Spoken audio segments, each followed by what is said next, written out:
Welcome to WVU Football Going Deep. I think it's interesting information from the press conferences today about injuries, what's happening with the players, why there were problems with getting defensive calls. Just some good stuff. Questions people have been asking on the boards, answered. Not that some of those people will accept the answer, and I'll deal a little bit with that too. Talk a bit about Nico Marchiol, Garrett Greene, Justin Robinson, Fatorma Mulba, and possibly others. And as you know, I am Forrest Poston, and you may hear a cat in the background today. That will be Reggie. We have Reggie, Natasha, and Rakas here in the isolation room. Reggie was loose for 9 days, so she's now on watch and getting her medications and not entirely happy about it. All right. We're going to start with the quarterback situation. I have a feeling some of you are going to be interested in that. Oh, first I do need to say I seem to be having a microphone issue, only one side working, and I have not been able to resolve that. I will work more on it later, but do need to get this video shot and posted and cope later. Garrett Greene, Nico Marchiol, the controversy, the non-controversy, the controversy about whether or not there should be a controversy. Greene did practice a little bit on last Wednesday, and again today. On Tuesday, it will be the first time he's gone 11 on 11, and Coach Brown says that will be a big factor in deciding how they're going to prepare. They will get both quarterbacks ready, but who gets number one reps and who starts remains to be seen. Now, of course, Marchiol did not lock down the number one spot last week. He had some significant issues. He's young. A lot of people think he should progress faster just because they want him to progress faster, but he's a good quarterback, and he will be a very good quarterback. Thing with Greene, partly it is going to be whether or not he is physically ready. Has not practiced for 3 weeks before that little bit last week. But it's also a question of whether or not this downtime has helped clear his head and helped settle in some of the things he's been trying to learn. Sometimes downtime is necessary for that. Will it make it worse? Will he be so hyped up that he tries too hard again? A lot of things could happen. Of course, we will not know what happens in practice. And how much we don't know is going to be a running theme in this video. And something generally important to keep in mind in well beyond football. But when we will know who starts, we don't know. We may not know until game time, which of course is nice because it does mean that the other team has to fully prepare for both quarterbacks. Something else that has been coming up on the discussion boards, Justin Robinson had a couple of really nice catches. It's now, several games where he's had a good catch, some nice TDs. When they target him, he does perform. And a lot of people are saying, well, then we need to play him and target him more. And, first they ask the question, why doesn't he get more opportunities? And that is a good question. But then a lot of them say, well, Brown just doesn't like, to play certain guys. Brown doesn't know who to play. Brown this, Brown that. Any negative thing they can say about Coach Brown. And they go from wondering why to assuming they know why, because evidently fans are among the most brilliant people on the earth and are able to make these decisions without knowing more than 10% perhaps of what the heck is going on. Of course, yeah, it's easy to make decisions if you are not bothered by facts. Well, turns out the issue with Robinson is that when he's not the target, he has issues. Receivers do a lot more, or they are supposed to do a lot more, than just catch the ball. They have blocking responsibilities. They have responsibilities to run guys off the play. They have responsibilities every time the ball is snapped. Robinson is great when he's the focus, when he needs to play his best for other reasons to just help the whole offense, then he's not as good. Now the coaches, he's talented. They say he's got, NFL quality talent, but he has to be more consistent off the ball. It's important. So there's the answer, and it has nothing to do with Brown not knowing his job. Everything to do with Brown knowing his job and fans not recognizing that they don't know. A lot goes on we don't see, and a lot goes on that we don't take time to see when we can. So ask the questions. Do not assume the answers, please. That's generally not a good idea. Of course, I would never do it. All right. Marchiol, it was just, he got a little out of rhythm. His footwork wasn't good. He was not, making his proper read progressions. That's pretty much what we thought. It's what the coaches think. And he just has to do better. There were also, some communications issues among the line, which is uncommon. Wyatt Milam was one of the lowest graded linemen by PFF. That is very unusual. Of course, it was his return from an injury. Don't know if that was the reason. But according to Brandon Yates, a lot of it was just, hey, 4 guys did their job, 1 guy didn't. And not the same guy every time, and not even necessarily, at times it wasn't an issue with the line, but, those guys who have other responsibilities on the run game weren't doing their job on a given play. Didn't happen a lot. He said it was critical situations when it happened, and sometimes just a slight, too long a step.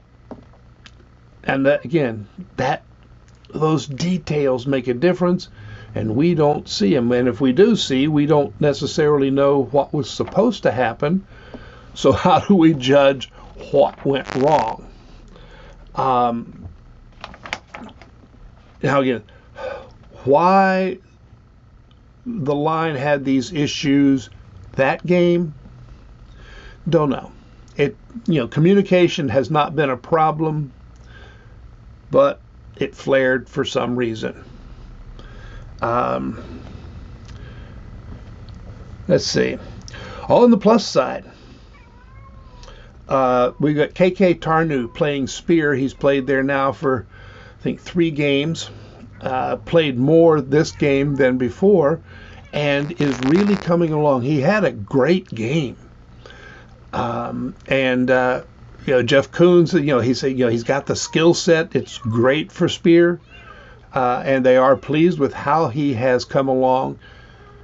And it's going to matter because it looks like Burks is out for the season. For the regular season, conceivably could come back in a bowl game. And, of course, that means he's out for his career. His college career, with the possible exception of a bowl game, may be over. Also, Garnes and Bray are unlikely to be ready during the regular season, which also means we definitely need Robinson to step up and be a complete receiver. And again, it is not because these guys don't want to play. They are injured. And it sucks rocks for the team, for the fans, and most of all, for the players. So that's the worst news so far this week.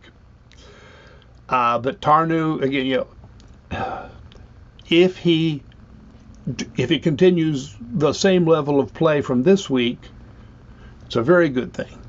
If he gets better in these last 3 games plus bowl game, it is an exceptional thing. And meanwhile, also on defense, and I had not noticed this. Of course, the announcers, as usual, sucked rocks. Fatumor Mulba, nose guard, 13 tackles. 8 tackles that specifically disrupted, like a tackle for loss, something like that. That is an exceptional game for anybody. It's really amazing for a nose guard, and borderline unbelievable for a nose guard in the West Virginia defense, because his job isn't tackles. His job is really just to kind of stuff things up so that the linebackers can make the tackles. But Mulba is, he's everything we hoped he would be, and he's peaking at a critical time. So, and we probably will see him playing in the NFL. But yeah, he definitely deserves recognition on every broadcast out there. And yeah, those guards are not known for getting a lot of recognition, especially a lot of positive recognition. So hooray for him. And actually, some people have noted that the whole middle of the defense was the key to the defense. And Anthony Wilson, I guess, is named co-Big 12 Defensive Player of the Week. And, that is, again, a good thing. Love to see that out of him.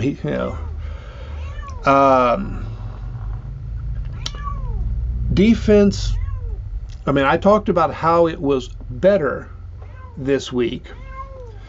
But I also, like a lot of people, I got kind of caught up in the points given up late, the yard total given up.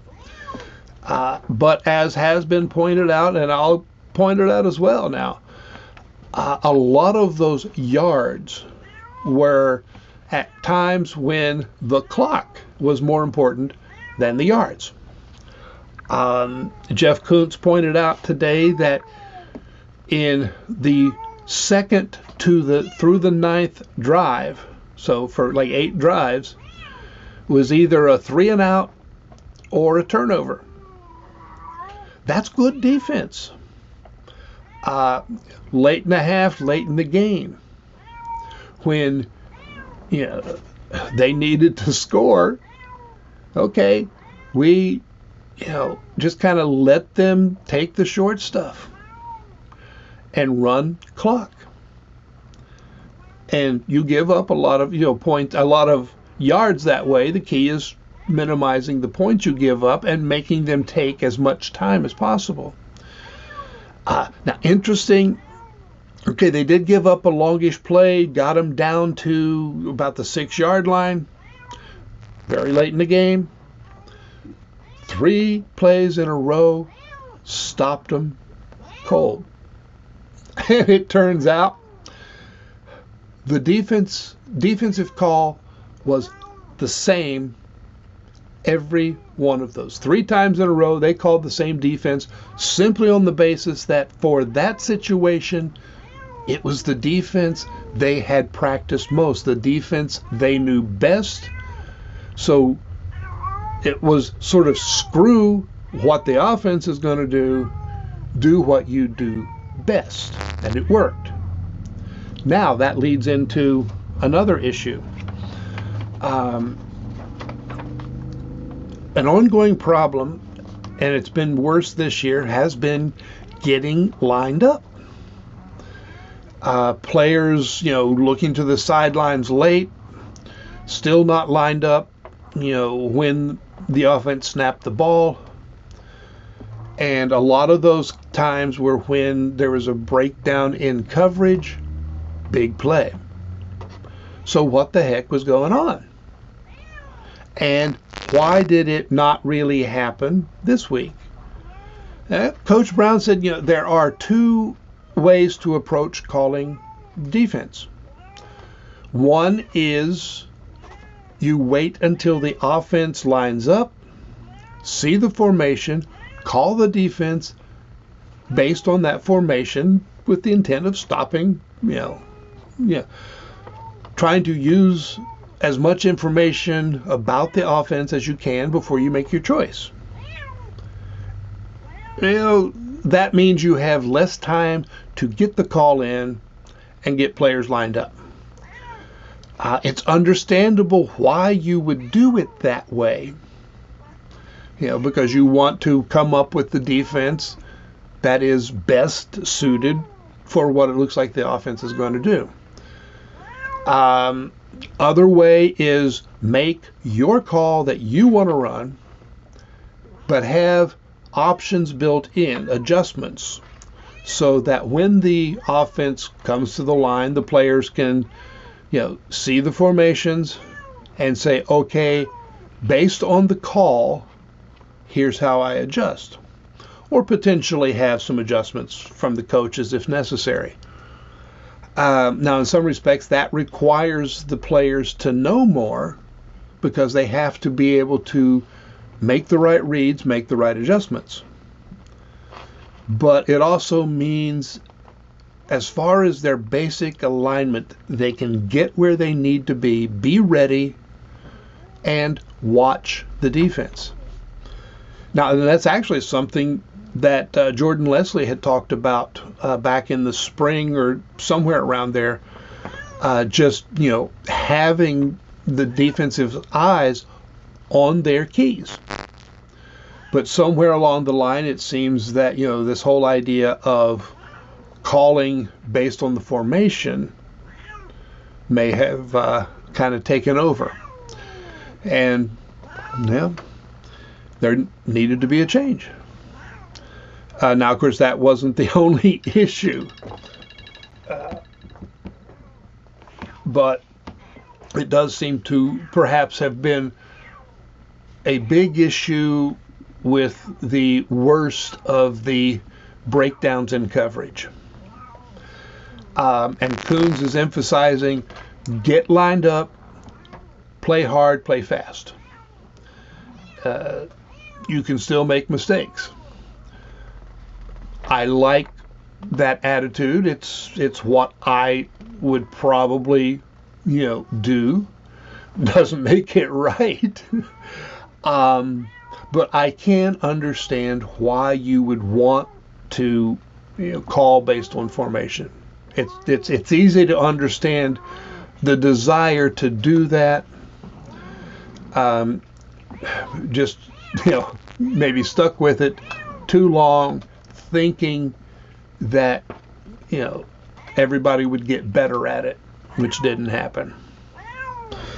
All right, coming up this week, playing Baylor in Morgantown, and Baylor wasn't expected to be very good this season. They were not good at the beginning of the season, and they are coming into Morgantown as probably one of the 2 or 3 hottest teams in the Big 12. They've won 3 in a row, I think. So has West Virginia.